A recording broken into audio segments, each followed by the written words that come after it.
پہاڑی زبان میں اپڈیٹ سنیے۔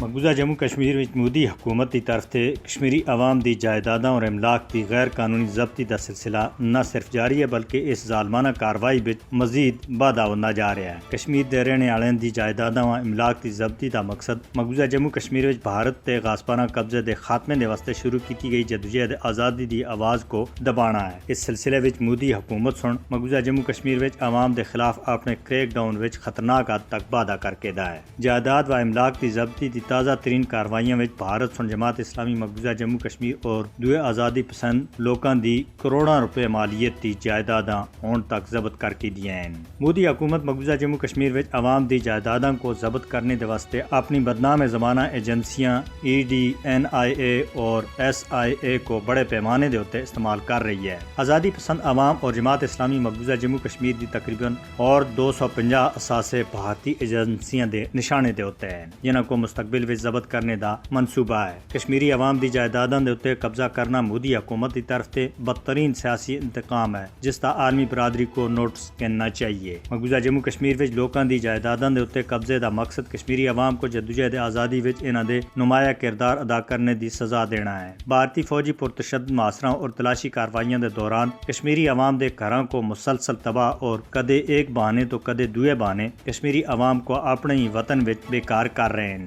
جڑا ریاستی دہشت گردی دی بدترین مثال ہے۔ مودی نہ صرف کشمیری عوام کو بیکار بلکہ انہاں کو انہاں دی شناخت تھی بھی محروم کرنے دا ناپاک منصوبہ رکھدا ہے۔ بھارت کشمیری عوام دی آزادی دی آواز کو دبانے دے واسطے ہر وحشیانہ حربہ استعمال کر رہا ہے، لیکن بھارت اور اس دے مددگاراں کو یہ گل یاد رکھنی چاہیے کہ بھارتی سازشاں کشمیری عوام کو آزادی دے مقدس مشن کو جاری رکھنے دی کسی بھی صورت وچ روک نہیں سکدی۔